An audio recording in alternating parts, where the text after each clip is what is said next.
Bismillahirrahmanirrahim. Ladies and gentlemen, good afternoon to all of you and good morning to those who are listening from across the world. This is Farhat Asif. I'm the founder president of the Institute of Peace and Diplomatic Studies, and you are listening to Global Woman Insights next amazing episode with another phenomenal, amazing woman. Global Woman Insight I have started in 2000 when COVID happened. And I started why? Because I thought that women across the world they do not have much voices in the mainstream media, and we do not have voices about our concerns, about issues, about challenges of ours. And also one of the most important thing is that many young women who are inspiring to be the next generation of leaders, they do not have enough mentorship how to navigate all those challenges. And that's why I started this Global Woman Insight, a conversations with global women leaders who can inspire action. And today, I'm so fortunate enough that a woman leader who has been my inspiration since I was young, and I used to watch her on Pakistan television channel for so long, and inspired from her work and from her ideas at that time. And you can imagine that I am the generation that she had actually trained to be the next generation of leader. And I'm so honored. Today, I would like to introduce you to my dear mentor, Dr. Rakhshinda Perveen, and let me also add her into my screen so that you can see her as well. Assalamu alaikum, Dr. Rakhshinda Perveen. Thank you so much for joining us. And I would like to share with you that she's has a background of being a doctor, a physician, but over the time period, she had been turned into a social development practitioner, trainer, academician, activist, researcher, writer, and a media person as well. And over the years, she has also been recognized as a thought entrepreneur, health entrepreneur, and she's a mom as well, and she's also a social entrepreneur. And over the years when I used to watch Pakistan television channel's very important program Gender Watch, which was Pakistan's pioneered program on Pakistan television channel. At that time it was one of the leading media program that we used to watch about understanding about various dynamics of the gender. And also that program has also helped us to understand why it is important for women to lead and work in the mainstream public and at private level. And Rakhshinda has been also one of the pioneers in understanding the word and producing the Urdu alternative for the gender as sinf. And also over the time period with her illustrious career and highest level of academic background, she has also started various programs and initiatives. And I should not be speaking too much. I should be asking my very dear mentor, Dr. Rakhshinda Perveen, about her background, her work, and let us dive with her and continue our conversation. Thank you so much, first of all, Dr. Rakhshinda, for sharing the place with me and sharing the insight with me and sitting down with me. I'm so honored for you to have in this Global Woman Insights episode today. Thank you, Farhat, and I am really excited and honored and humbled. And, I don't know how to express my feelings to be a part of your prestigious platform. And thank you so much for introducing me the way you have introduced me, because that shows actually your class and the way you have observed your seniors, and you try to learn. And mashallah, you are a shining star, and you're one of those very few you know self-made, if I could add this adjective, women leaders in Pakistan, uh, who I actually refer or quote whenever I get a chance to train young people, or I'm in the classroom in a formal academic environment. So yes, you have highlighted some parts of my journey. So that also shows that I'm very old. No, Because, yeah, yes, I mean, age yes. is a number. So that is also an issue, and we'll discuss it further in this conversation. But yes, I started last century, literally last century, and due to a set of personal and professional circumstances, I made an early transition from clinical medicine to public health. At the same time, I got an opportunity to work with Pakistan television. Wanted to an advertisement, got selected, and I became the first woman anchor to to host live morning transmissions. First sole woman anchor, because Yes. there were different anchors at that time, but I think that tradition is still very much intact. That you see a male figure as more prominent or more padha likha, learned, and a woman is there who should be good looking. I mean, I understand TV is a visual medium, but Of from course. very strict conventional standards, they have a typical standard for a for a woman, and for male, they think that okay, they are the brain, and this is the beauty. So I got selected, and eventually, I also got an opportunity to host live current affairs transmission in the morning show. Uh, this generation may not feel anything, you know, great or strange about this thing, but in those days, doing a live show from state-owned conservative, and all state-owned media are relatively conservative, and PTV was actually more conservative at that time, was a big thing, Exactly. because and the transmission was live. It was not only aired at the national level, but it was watched in 36 different countries. It was a global transmission, just like your forum and this podcast. It was a huge responsibility, that nothing wrong. And what is wrong, because there was no set criteria. There wasn't a list of things that was given to you. They just trusted the intellect and the common sense of the anchor. And I still remember that when I was being interviewed before being commissioned, the producers, they asked me that, have you ever worked as an anchor? I said, of course not. I mean, I had been studying in medical school, and I had been a debater occasionally, because I was more into studies, and occasionally I hosted and anchored, different fundraising shows for patient welfare during my college days. So I don't have any previous television experience. And they said that, what do you think? Why do you think that you can host a television show then? I said, well, Exactly. it's a live show. And since I've been trained as a medical doctor, so I'm good at handling emergencies. And I can take That right decisions. And was a good point. Yes. yeah. So they said, okay, we'll see. So first they auditioned all, very stunning girls, young women. And after 2 days, they also invited me to talk. And well, then maybe that was my lucky day.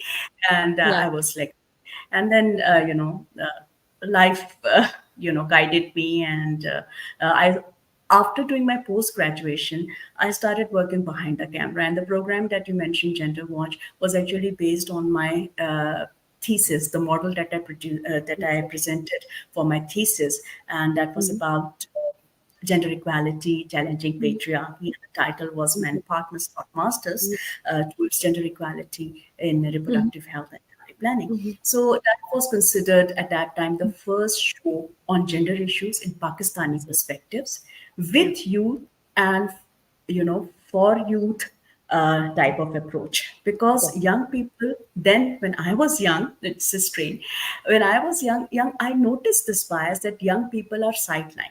Not only that, women and young women don't have a voice. Overall, young people don't have a voice.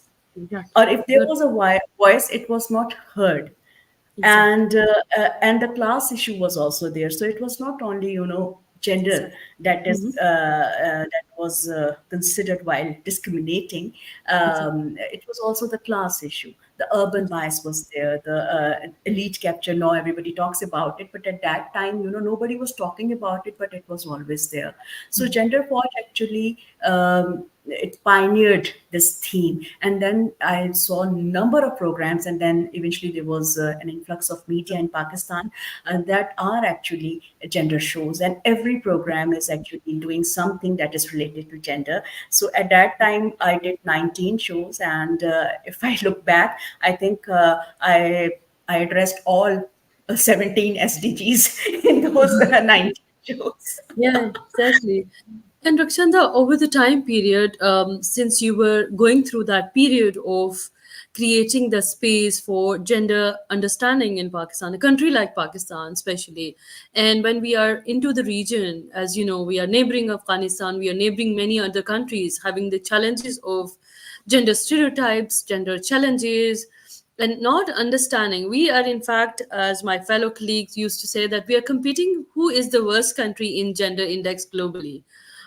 So when you are curating these kind of initiatives at your time, and when I was looking at you, what was the challenges at that time that you had to navigate? And then, in our lives, we always look up to mentors. There must be somebody who, or people around you, who had mentored you, who were helping you to be there and producing those kind of initiatives. So what are the challenges? And then we can also look at the mentors who had helped you to reach out, to be there and be heard at the same time. Uh, Even today, uh, women and young girls, they are facing a lot of challenges. Not only in a country like Pakistan, that is ranking too low on gender inequality ranking and human development index, but even in developed countries, So women, true. they are they are facing discrimination and gender biases everywhere. As I say that, you see, gender-based violence, this is an English term, so it means that it happens in other societies. It is not, restricted to Pakistan. But so nobody should think that, okay, I'm trying to, frame Pakistan as somewhere, as mostly people think True. True. when they I agree. there are such discussions that and they got some funds and they have to speak against the country or the culture. It's not like that. It's a global issue, so we have Yeah. to be very clear about it. And since gender-based violence and sexual and gender-based violence and discrimination of different origins happens in all countries, it is a global issue. Pakistan is a part of this globe, so it is happening in our country as well. The difference is that in what we say in developed countries, or where there is lesser hypocrisy, or where the state is more mature, they accept it. They have come out of denial and they are focusing on responding mechanisms. While in our country, even today, there are a lot of discussions on the very existence of gender-based violence or discrimination or absence of peace or different manifestations of injustices. And they say no, no, no, it doesn't happen in Pakistan. For instance, a very specific form of gender-based violence is incest, and in Pakistani languages, not only in Urdu, we don't have an equivalent because the society does not accept it. Of course, the in legal language there is an alternative which is actually not fully justifiable, but I'm just talking about the mindset. So coming back to the challenges, yes, we are, as you said, that it seems that we are competing with neighboring countries that how on underperformance, which is very very sad thing. And imagine that in 30 years back when I started working, I based the foundation of my enterprising journey was based on human development theory given by Mehboob Haq, and which Yes, whom I see as a lost Nobel Prize, and later on, Amartya of Sen, who course. won the Nobel Prize, developed it. So, and then of course he also gave the concept of gender inequality. At that time, it was gender empowerment measure as well. So I started working in three main areas. Health was, of course, my parent area, but based on that theory, I have to look into the education and also into the economics. And then, you have to look at health with the political economy lens and not only with the clinical lens or perspective. So that was a bit of, background of my interest and investment in gender issues in Pakistani context that I tried to demystify. But who helped me? This is very interesting question, and I don't want to sound mean or unfair, but when I look at myself, um, that where was I in the last decade of the last century? I was totally shattered actually to begin with, uh, uh, facing toxicity within family, survivor of well, at that time it was bit more of a victimhood rather than survivorship of multiple forms of violence, injustices, stepping out of an abusive marriage, becoming a single mom, uh, no job, and this the level of merit, and especially for the medical doctors, and the elitism and the class bias, so all kinds of bias, and my ethnic origin was also playing a role. So I was facing a lot of biases, discrimination, and I said, where is the help, where is the mentor? And there was no one. Of course, I have to give some credit to my late father, who accepted my some of my very tough and decisions and non-conformist decision, but there was no mentoring. I mean, for the foreign audience, there was no mentor.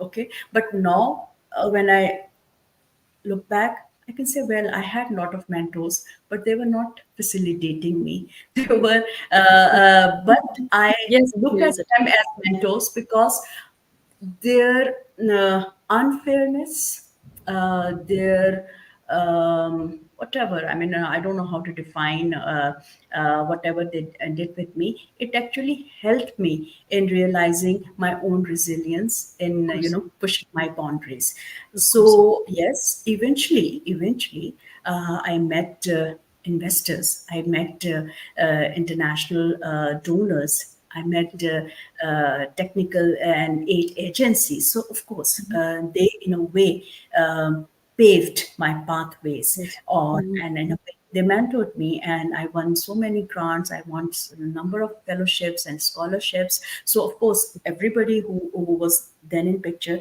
in a way, mentored me. But I did not get a chance to get formally mentored. The way I mentored later on, Yeah. and at that time, I was not in a position to afford those expensive coaches, Yeah. and so I never attended their sessions. So it's like that, yeah. So Yeah, Dr. this Rishanda, is you have raised a very important aspect because countries like us and many other countries in the world as well, young women and of course young men as well, it is regardless of the gender aspect.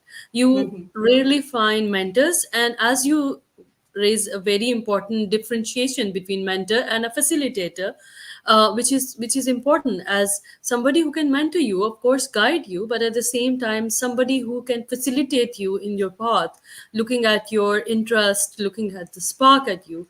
So Rakshanda ji, which is very important, and I think that since many young people might be looking at us, over the time period when you were facing these kind of challenges, and of course you were looking at those challenges and of course negativities, and at the same time there were positivities in your life as well. How did you manage to help others, and how did you manage to facilitate, and how did you manage to mentor? We would like to distinguish between this mentor and facilitator matter, because countries like us, yes, as you said, that the states who are developed have their own systems which are helping them to have the mentors and coaches and facilitators. But at the same time, like countries are ours, we have, I mean, range of challenges that we have to navigate through. And to be honest, when we go to those states where the systems are there, we seem so happy to shine more brighter than rest of the group. Yes.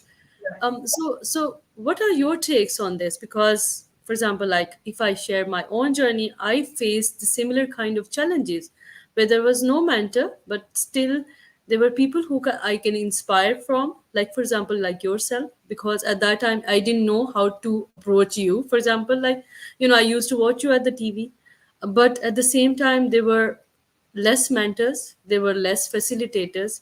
So these discussions are very much important to have you with you, especially when as a young woman you were navigating your path and you are building up. So how did you manage all? And And of course, we'll talk about all the initiatives that you did after the Gender Watch. Bharat, since you are a leader and a woman leader.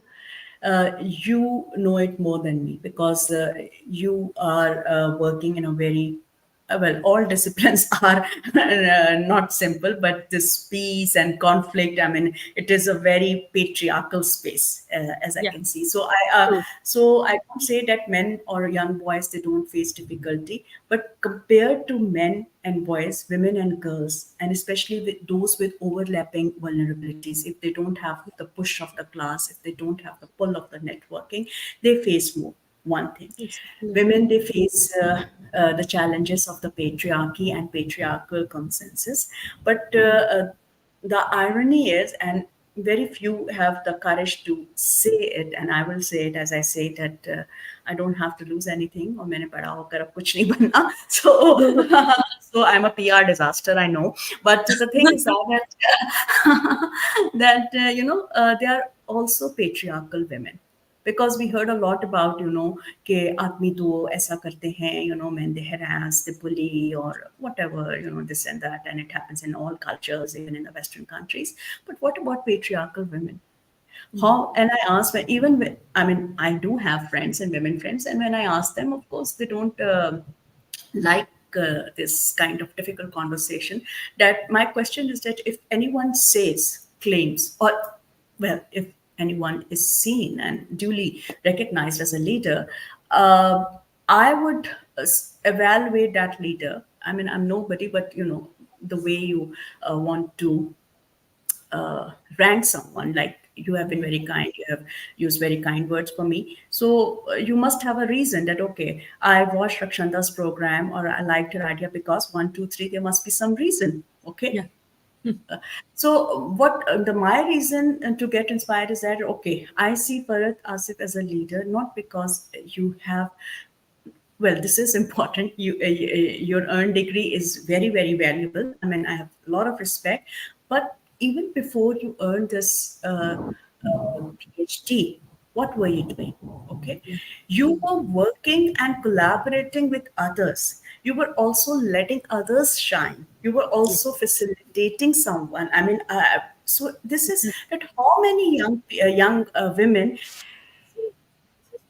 Yeah. Exactly.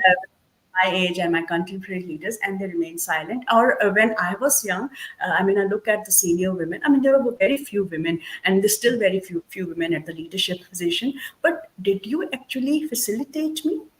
I mean, I don't ask them this way, but this is the question for them. Or you actually just ensure that you remain in that position or you go above that position, and the other person that you are going to recommend would be your buddy or a daughter of your best friend or your niece or your own daughter. मैं मेरा खानदान, so it is not only limited to politicians. I mean, they are बेचारे तो नहीं इतने सारे होते बच्चे, sorry for being it's our like national character. But we it is very easy to criticize politicians that okay, Of there's course. Yeah. dynastic. What about this dynasticism or in our classicism in our social development industry, which is Right. meant to create what? Development. Development means what? Better lives for all. All means what? It have to be inclusive. There's so much emphasis on inclusion, Exactly. diversity, and equity, but these are mere Exactly. words. Now Exactly. they are mere portfolios. When it Exactly. comes to actual practice, very few, rarely someone has the heart to actually, because when you become a mentor, you don't remain a competitor.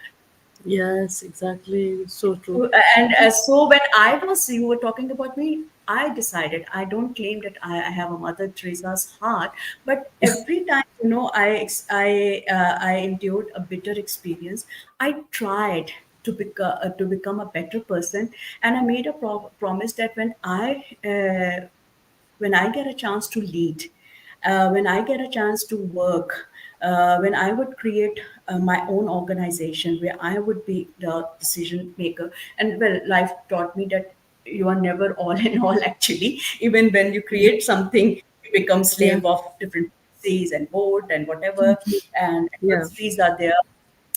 But Yeah. I will not do this what my bosses, whom I Yeah. used to respect, Yeah. women bosses included, women Exactly. senior colleagues included, what they did to me. So Yeah. when I got a chance and thanks to Pakistan television experience through current affairs, I met a lot of powerful people.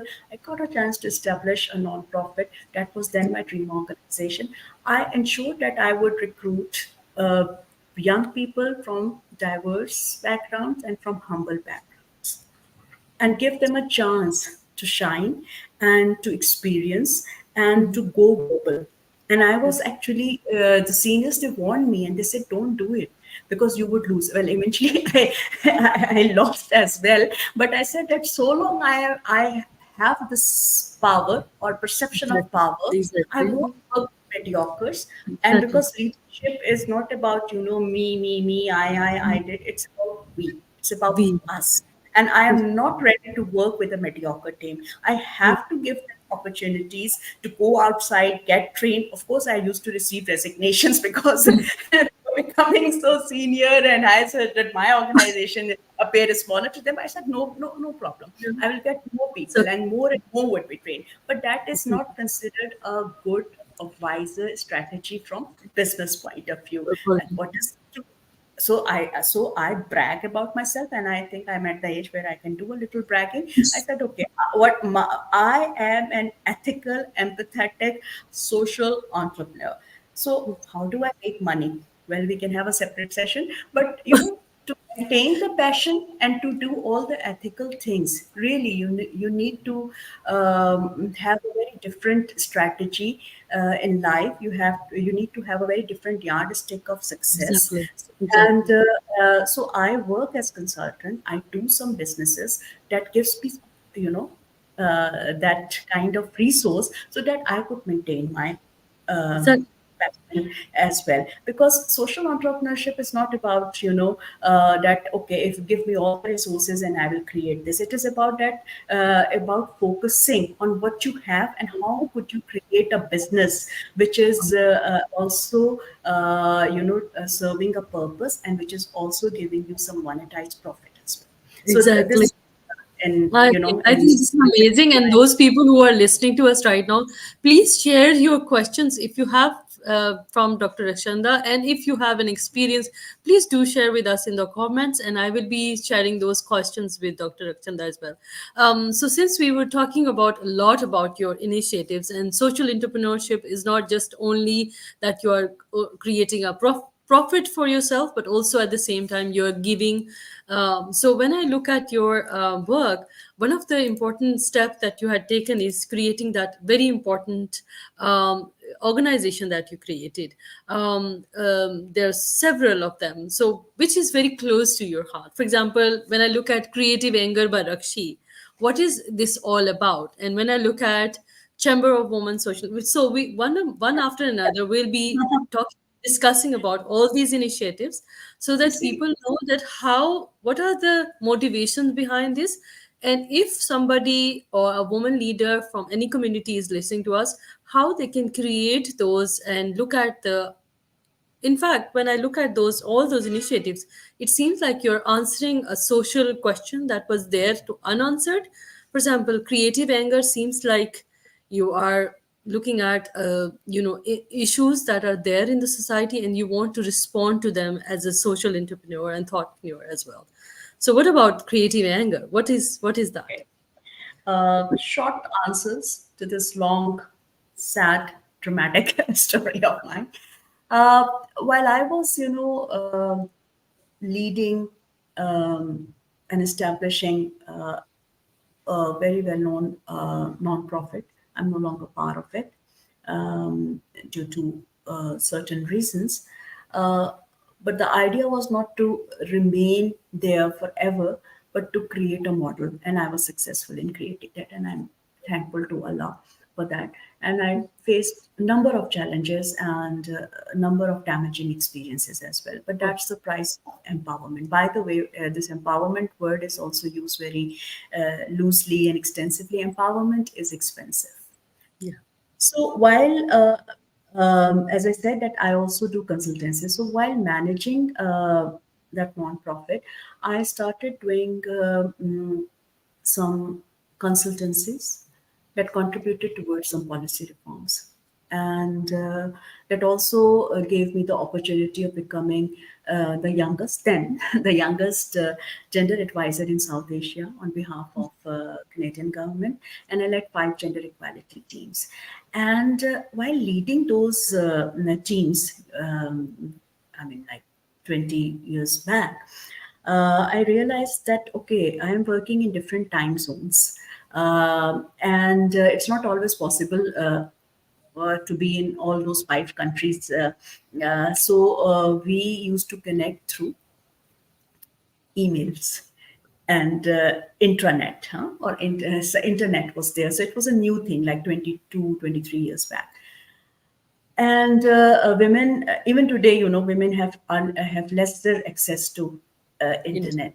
And so I said that I don't say that I was very visionary or like that, but I said that there should be some platform that is not dependent on your physical presence and technology. So I developed interest in technology, and I created first virtual organization, that is Creative Anger by Rakshi. So that was the technical reason for creating it, and the intellectual reason was that while working with donors and of course using their funds for implementing our projects and programs and trying to empower communities nearly in all regions of Pakistan, including AJK, I realized that sometimes, no matter how bold or candid are we in our approach, we get limited by logical frameworks. True.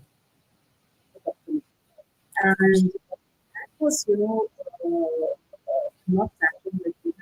For instance, I love film. Of course, I'm doing some I also do and the that is creative thinking. So again, I mentioned that I'm very inspired. I'm not finding a big enough policy for Pakistan in the financial domain, but his human development really. And that was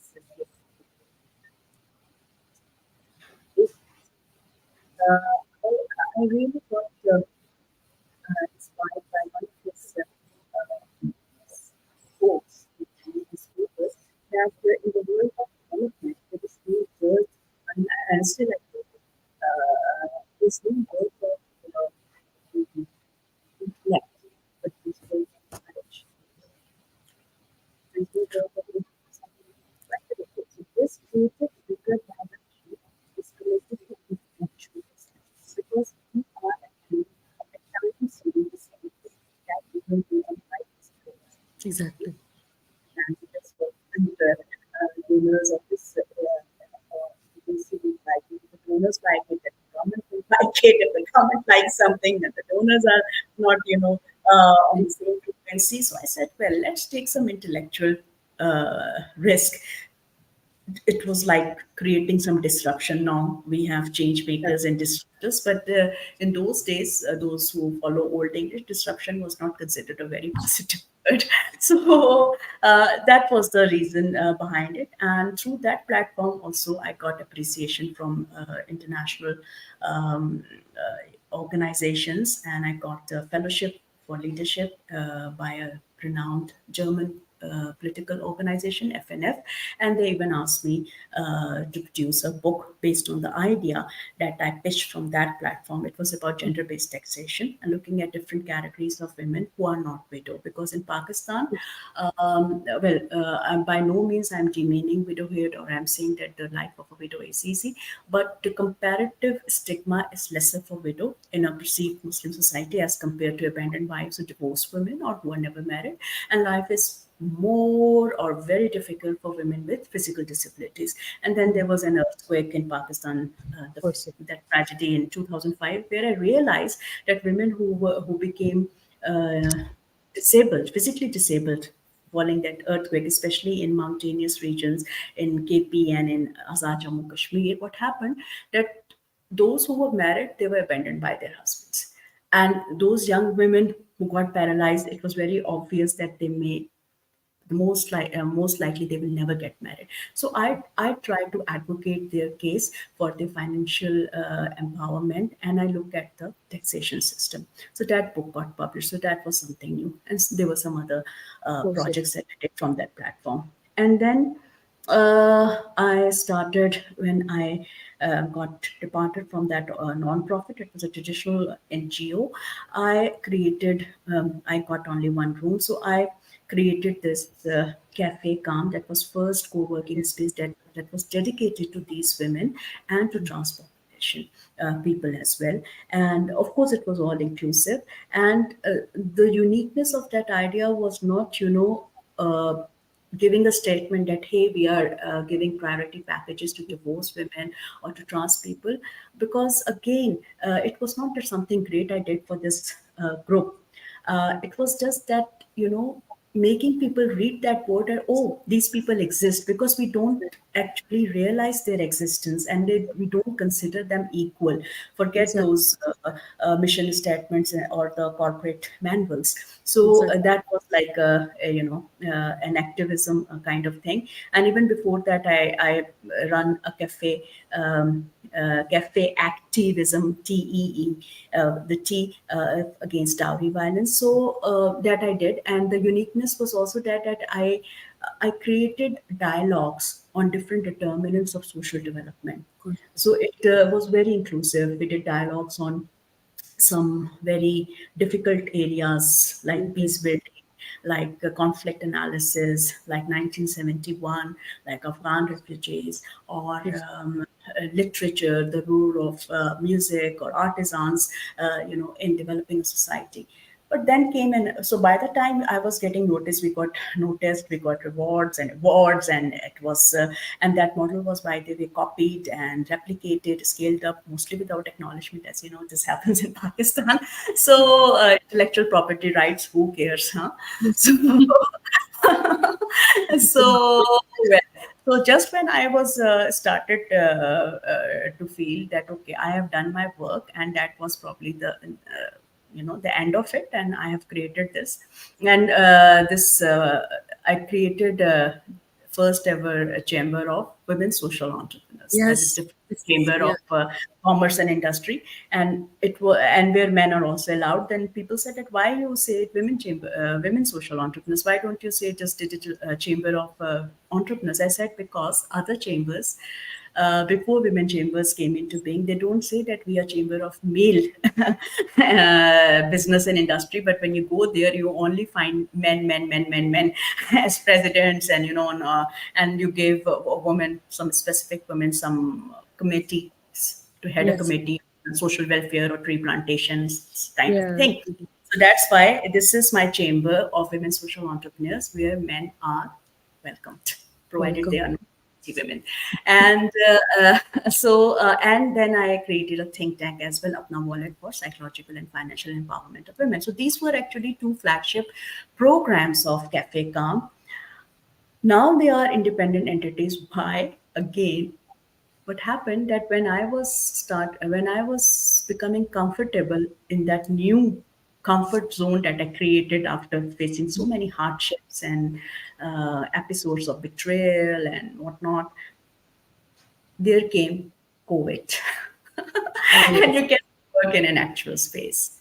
So Exactly. Yeah. that's how, after creating that virtual organization, Creative Anchor by Rakshi, I created Digital Cafe Calm. So then it became just Cafe Calm of Urdu. Caf means joy, and calm means Yes, work. work. So Yeah. because so Rakhshinda, yeah. these all phenomenal initiatives that you had taken, I hope that you must be engaging the young people. As we were discussing before our conversation begins, and back to the same mentor and facilitator.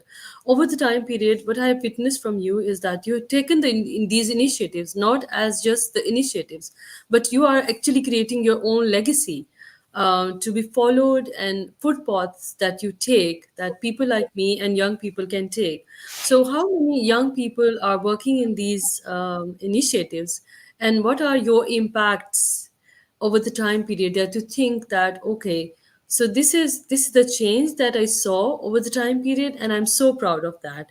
So can you also share those stories that you sometime you sit down and you say, okay, this is the thing that or impact that I made, and I'm so proud of that story out of my work. Okay.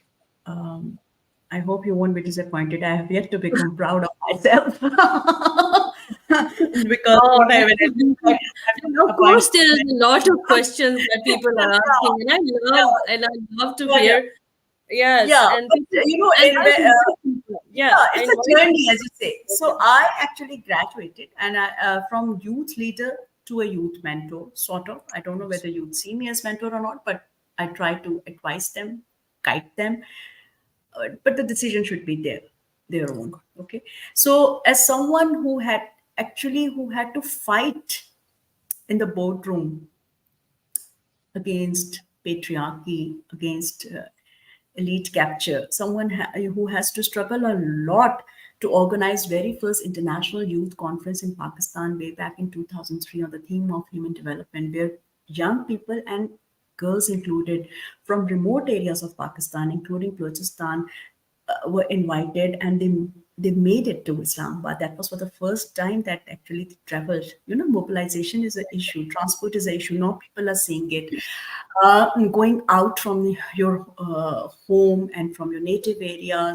So coming to Islamabad was a big thing. So Yeah, and then then it was discovered through research-based advocacy that we did in our conference that youth is the biggest segment of our population way back in 2003, even today. And there is no separate ministry for youth at that time before 18th Amendment. There were so many ministries: culture, sports, minorities, social welfare, and youth. And so that created, and a new advocacy. And then finally, there was a separate federal ministry of youth, and many of the ideas that emerged from that conference, like Youth Advocacy Network, they were taken by bigger and more powerful players and organizations. But by that time, I was also getting more mature, and I stopped crying on hijacking of my ideas without being acknowledged, because somewhere, because I used to learn and relearn and unlearn. So I used to study a lot of business management books, and I somewhere I read that if one can do wonders if one does not care about taking credit in the management. So I said, okay, because oh, I was actually originally trained as a doctor, where yeah, where we have to actually take the responsibility, not the credit. That actually I was looking after that patient and what happened. So my name was there. So I said, okay, then I have to change my strategy. So it involves a lot of effort in terms of changing your own thought process and creating a bigger heart. Because when you are young and not that mature, and of course I was on TV, so I had that that fame kind of thing, and yeah, that recognition streak was also there. But there was no so that hunger I faded eventually, and I said, okay, no matter, take it, but do something. I don't care. So from that, and then it was so difficult to get understood. What is this social entrepreneurship? It was called civic entrepreneurship. What actually you do? I mean, yeah, what kind of, because there were a lot of NGOs, but all NGOs are not entrepreneurial NGOs. Okay, exactly, so exactly. so what is this business creation? Is it a company? So now I see that nobody needs to explain that what is social entrepreneurship. Exactly, Nobody has to struggle. They start with the personal branding. exactly. Way back, we just we invested, in getting the ideas getting materialized, and Yeah, without having this that our name should be there.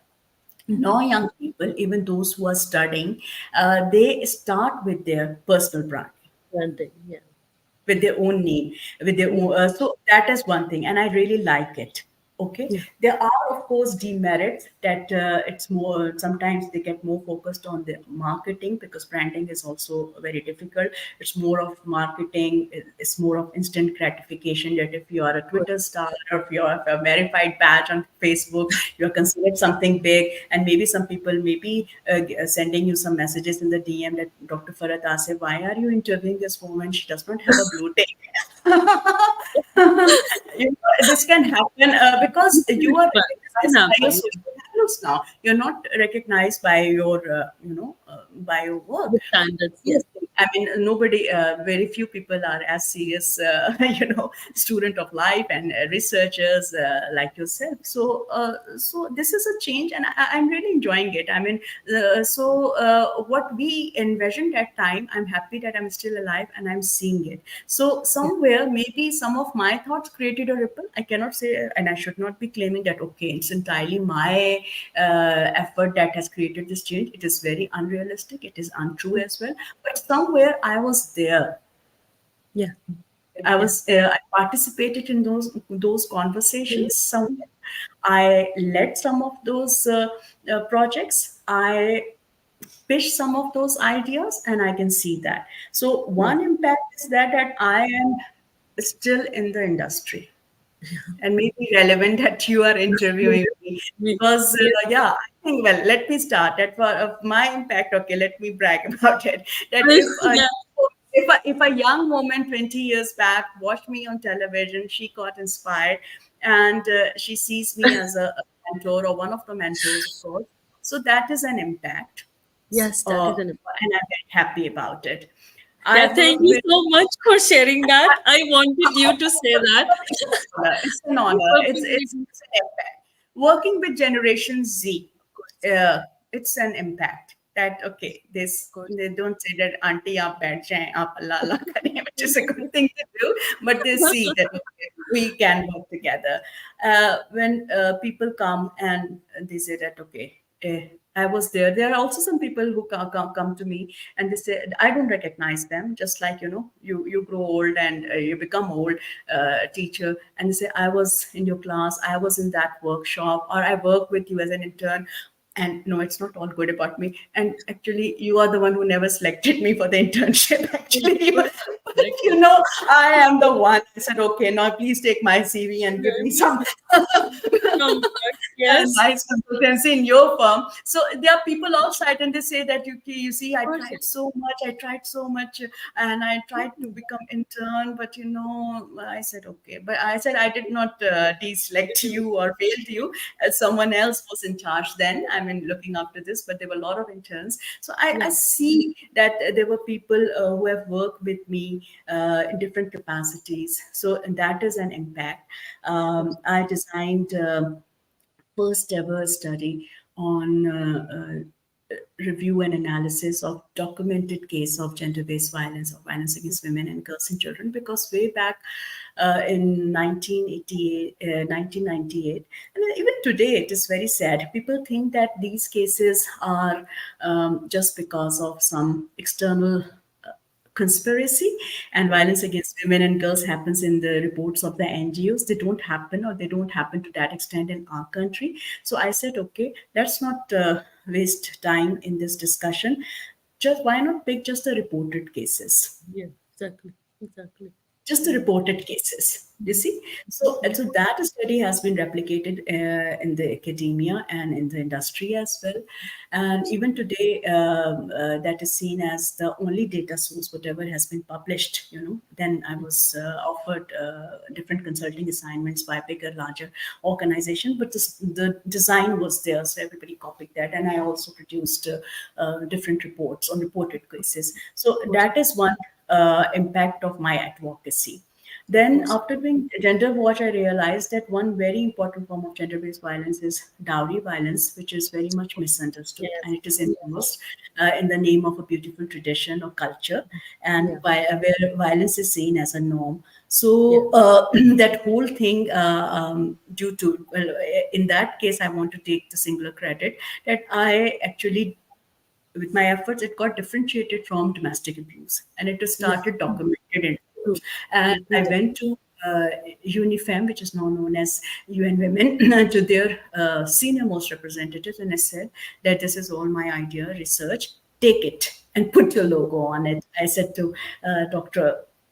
Alice, because when UN would own it, it would get noticed. Nobody knows Okay. Rakshan. Okay. Again, you see, Correct. we live in a classist society. If you don't have a strong surname, if you are not good at networking, if you are not, the favorite person in diplomatic club, I mean, then nobody actually gives you the credit, huh? And so I instead of I agree struggling in with you. that area, I thought that no, when I am working for cause and not for applause, Of and course. now you can see that UN has owned this, Yeah. and I told not because that I went there, but also because I showed them their own. Commitments Of course. in the big platform for action document where dowry was mentioned. But I said that you don't hear about this in Pakistan. So that is True. something that is another impact. Then again, coming back to this mentoring thing, that I mentored, not only through TV, where the audience or those who were getting inspired, like you said yourself, they were at a distance. I mean, they were virtually I inspired. Of People were course. actually with me and enabled them to get Of course. scholarships and to get and control. And I think uh, that is my Big the impact. area where I don't feel proud.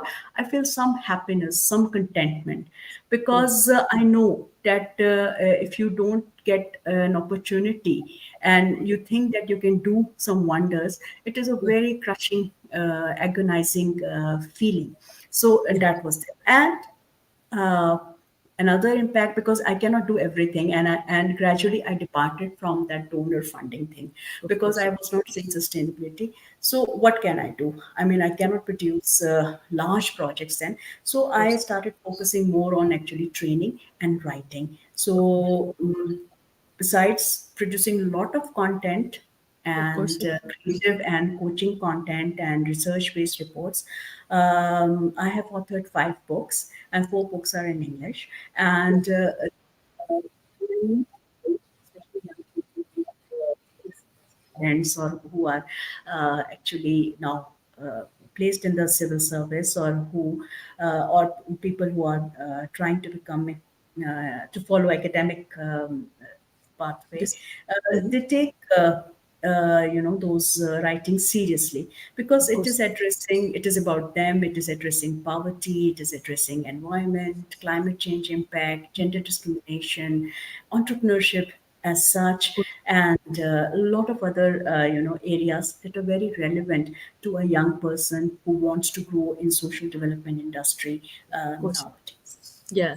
And one of the question that we have also discussed is that there is a lot of disconnect between the young people and the mentors in not only in Pakistan, globally, it's a phenomena that you are disconnected from, for example, Generation Z, which is the latest generation, which is social media stars. They are branded differently. And those who had been traditionally moving forward the feminist ideas, the understanding of the and respect for presence of women on the tables, and all those works and reports produced, research done, and now the generation D is looking at the things in a very entirely different way. So what are your takes on this? Because what I've been witnessing as well in Pakistan is a lack of disconnect between the two entirely similar work ideas and ideals, but at the same time there is a disconnect between the two. For example, the young people are different, taking the things in a very fast pace, but the older or the generation with experience like yourself, for example, take the things in a very different dynamic way. So how would you like to take that? Because in earlier conversation of ours we were thinking that yes, there is a disconnect, but at the same time there can be a plug-in together as well. But how can we do that? Because I would like to share with you that recently I'm so honored that International Women's Forum has offered a fellowship, which is a mentor and mentee fellowship, where the young people like myself and the older, experienced people who had been navigating their path are connected together, but at the same time, they are not only mentors but facilitators in navigating the path and coaching and helping. So these kind of designs are very much rare in Pakistan. What do you think about that? And one of my legacy project is a continuation of building the two divides and helping the two, especially women. I am talking about the women, not just men, but young people who are there and who are working, but at the same time, those people who had been experienced. So, for example, they're working in bureaucracy, or working in the development sector, or working in media.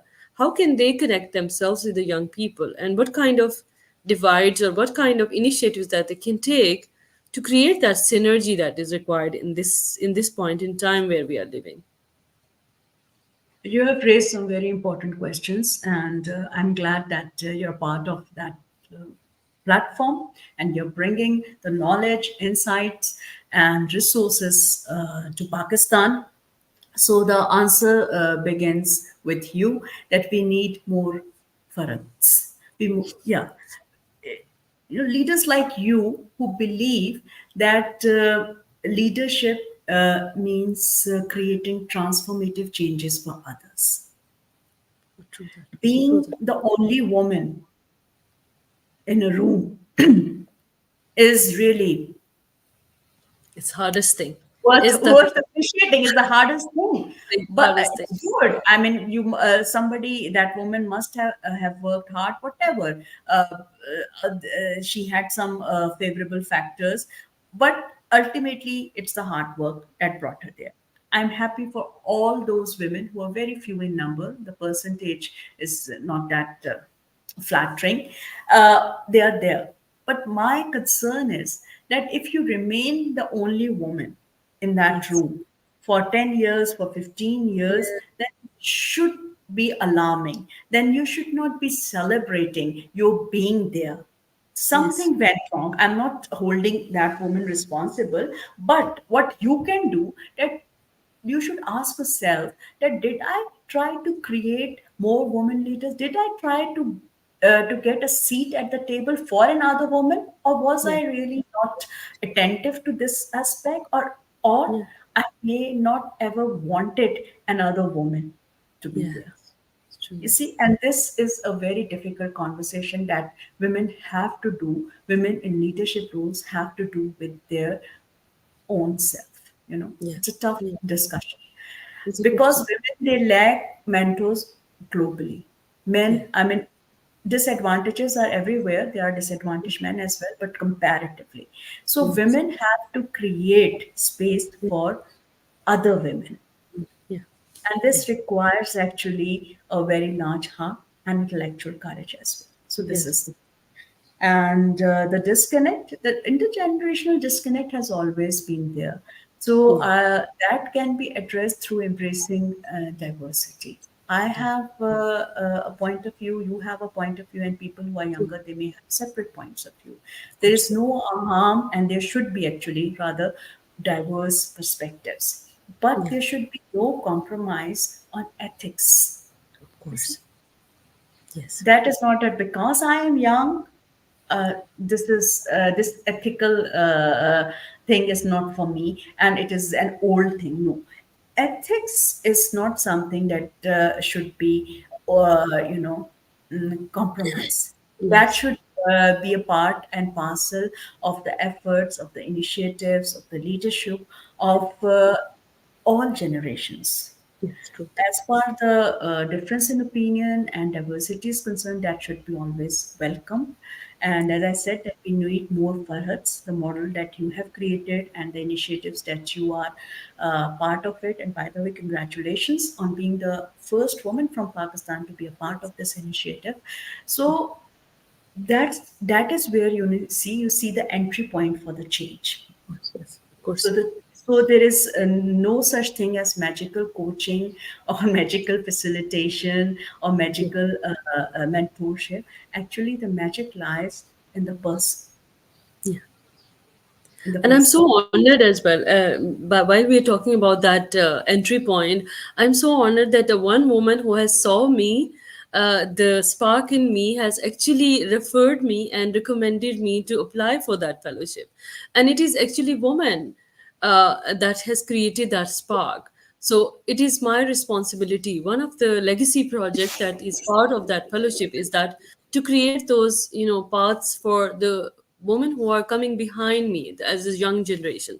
So it is not just a entry point, but it is a chain reaction that we all can make. So there's a lot of questions and comments were coming out for us, but one of the questions that has been regularly asked is about what are your guidelines for the young people, and especially when we are in 2024. We are almost 4 months old now in 2024, and there are a lot of challenges for all of us based on the fact that there's a lot of regional tensions, there's a lot of national level tensions, there's a lot is going on. So what are your recommendations for the young people, or advice for the young people, especially women, in these circumstances to navigate themselves forward, especially keeping in view that we are into a technological age? AI is stepping, it has just break, not knocked our door, it just break our doors and is entered into our lives. So what are your recommendations on that? Yeah. Before sharing the recommendation, I would like to underscore the relevance and the value of those women who help you in your career, or who help you in achieving your calling. And as you said, that you have been recommended by an other woman, so that actually shows that women can do a lot of things, and empowered women to empower others.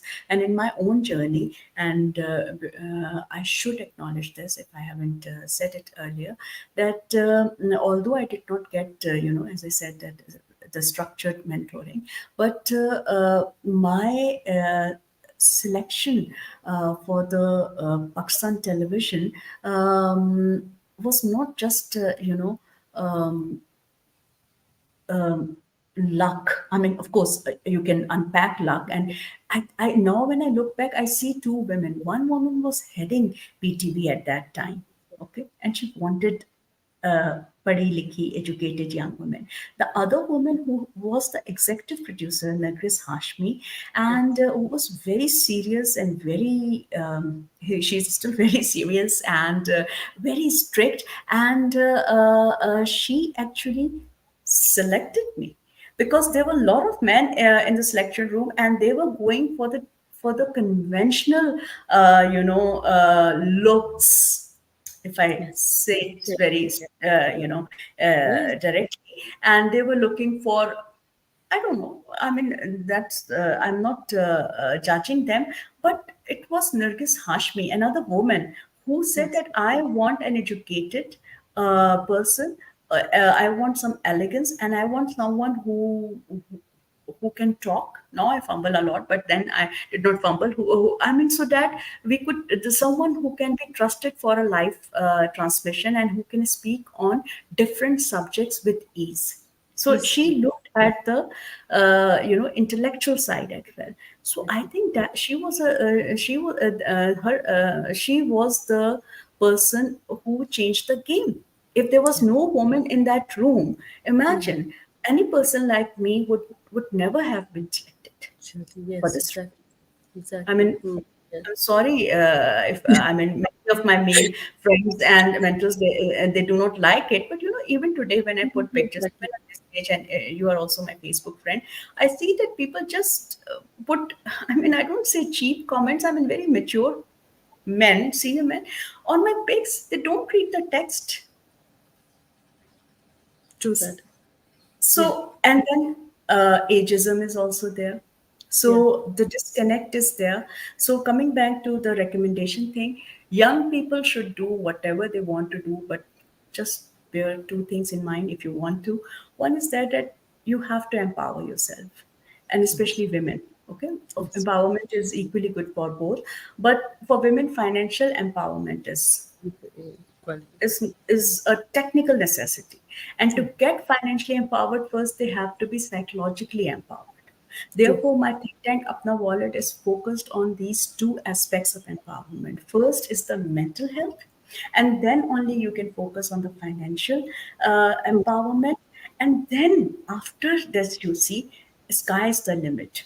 Whether you Yes. want to become an astronaut, whether you want to become a dancer, an artisan, a singer, an academic, or everything, do whatever. This is Yes. Exactly. break down actually. They Exactly. lose it. And Yeah. my audience at this point, and actually usually my audience is those women and men and young boys and young girls and other people with other identities who are self-made and who have overlapping vulnerabilities. Yeah. My audience is not uh, those who have several resources or who have strong surnames and who can go anywhere and be anything. There are people who suddenly decided, hey, today I want to be an gender expert. The next day Yeah. they're introduced, hey, be the most prominent gender expert. Now you are the people who have suddenly become climate change experts. Okay, I Yeah. don't compete with them, but Yeah. I'm talking to people of my kind, people who may Yeah. relate, who can relate. Exactly. Somebody who has no sifarish, no strong surname, who has multiple, you know, obstacles or overlapping vulnerabilities. You see, Overlapping. and Yeah. how, because people say that from where should I begin? Really, they don't get.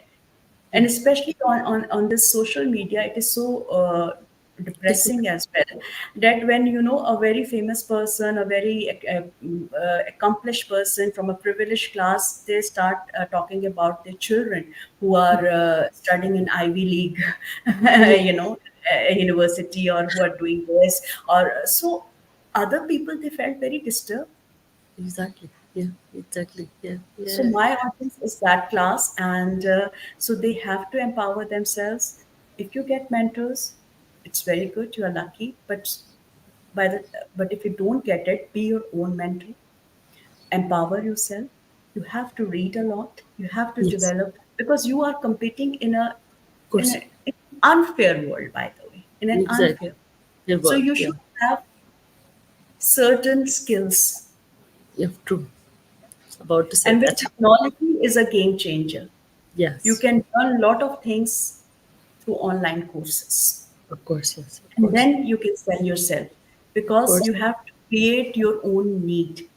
Of Nobody will course. come to you and say that because you are a young woman and you have certain disadvantages, we want you to become, this. No, you have to actually earn that position. You true So that. this, Yeah. and I think. Yeah. if you remain ethical, you may not become very rich. I don't say that being rich and being ethical, they are and they are mutually exclusive, but they are not mutually exclusive actually. But it's good that you care for your mental health, and Yeah. you remain uh, empathetic, and Yeah. you do True. not compete with others. This is because I have faced this challenge when Of people course. starting comparing yourself with others.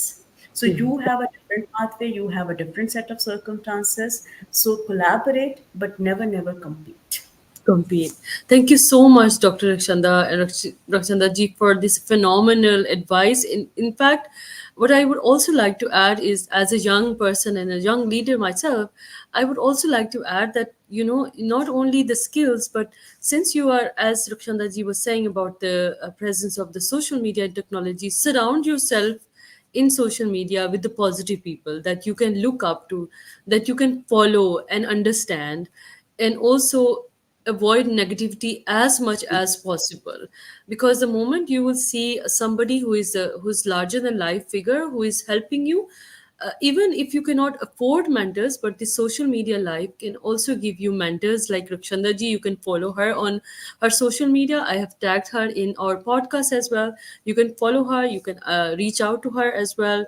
Her initiatives are phenomenal. And since she has an experience of more than 2 decades of working in this industry, in this environment, creating a Pakistan which is safe for women, men as well, and also for special people with special needs, people with different identities as well.